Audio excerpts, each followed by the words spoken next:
Thank you, thank you. So let me say, and I love you back, and I love you back. So let me say, my heart is full today. My heart is full today, full of gratitude for the trust you have placed in me, full of love for our country, and full of resolve.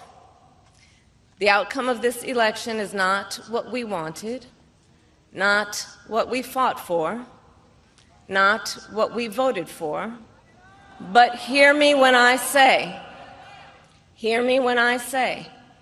the light of America's promise will always burn bright. As long as we never give up, and as long as we keep fighting.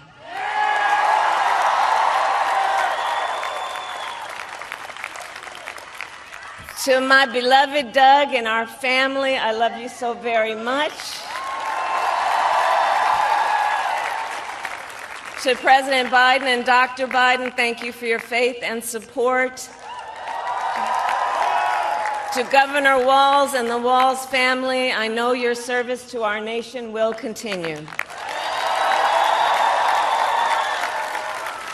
And to my extraordinary team, to the volunteers who gave so much of themselves, to the poll workers and the local election officials, I thank you all. Look, I am so proud of the race we ran and the way we ran it.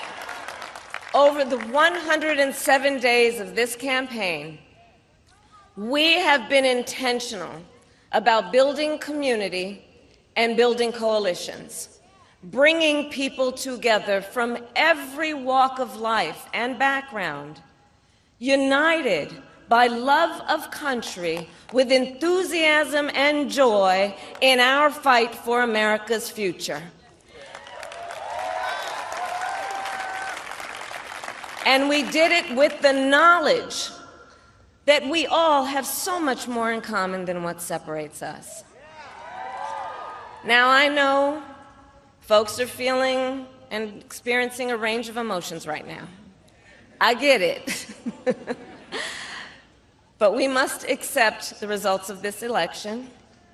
Earlier today, I spoke with President-elect Trump and congratulated him on his victory. I also told him that we will help him and his team with their transition, and that we will engage in a peaceful transfer of power.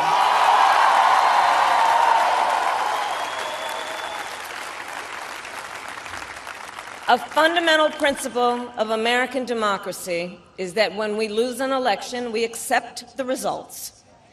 That principle, as much as any other, distinguishes democracy from monarchy or tyranny. And anyone who seeks the public trust must honor it.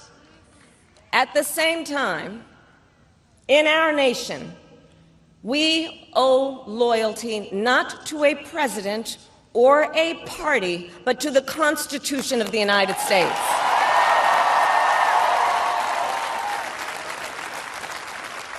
And loyalty to our conscience and to our God. My allegiance to all three is why I am here to say, while I concede this election, I do not concede the fight that fueled this campaign.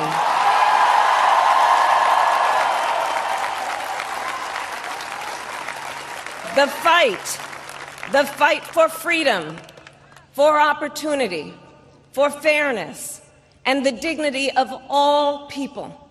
A fight for the ideals at the heart of our nation, the ideals that reflect America at our best. That is a fight I will never give up.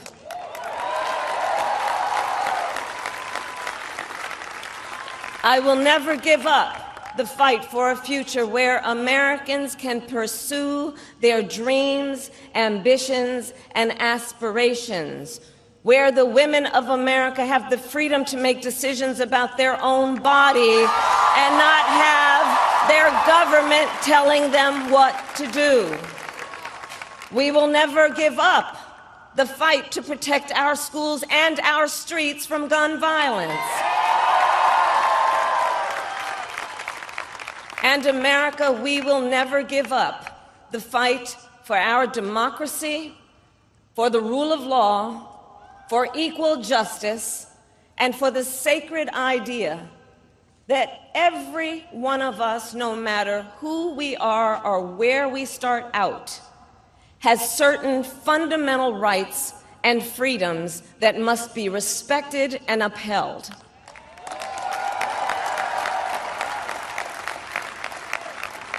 And we will continue to wage this fight in the voting booth, in the courts, and in the public square. And we will also wage it in quieter ways, in how we live our lives, by treating one another with kindness and respect, by looking in the face of a stranger and seeing a neighbor, by always using our strength to lift people up, to fight for the dignity that all people deserve. The fight for our freedom will take hard work, but like I always say, we like hard work. Hard work is good work. Hard work can be joyful work. And the fight for our country is always worth it. It is always worth it.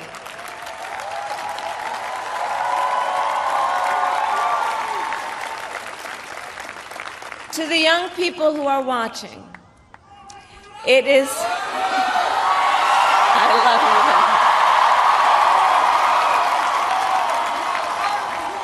you. To the young people who are watching, it is okay to feel sad and disappointed, but please know it's going to be okay.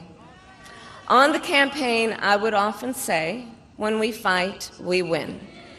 But here's the thing. Sometimes the fight takes a while. That doesn't mean we won't win. That doesn't mean we won't win. The important thing is don't ever give up.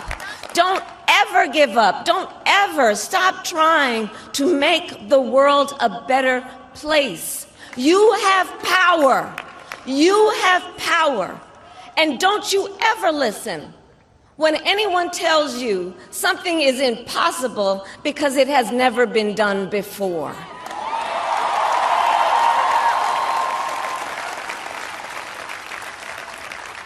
You have the capacity to do extraordinary good in the world.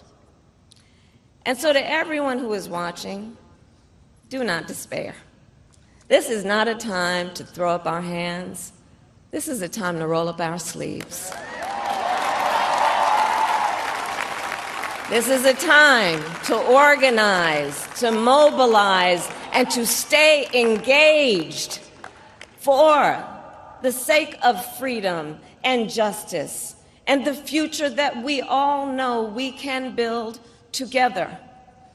Look, many of you know I started out as a prosecutor, and throughout my career I saw people at some of the worst times in their lives. People who had suffered great harm and great pain, and yet found within themselves the strength and the courage and the resolve to take the stand, to take a stand, to fight for justice, to fight for themselves, to fight for others. So let their courage be our inspiration. Let their determination be our charge. And I'll close with this. There's an adage an historian once called a law of history, true of every society across the ages. The adage is, only when it is dark enough can you see the stars. I know many people feel like we are entering a dark time, but for the benefit of us all, I hope that is not the case. But here's the thing, America, if it is, let us fill the sky with the light of a brilliant, brilliant billion of stars. The light of optimism, of faith, of truth, and service.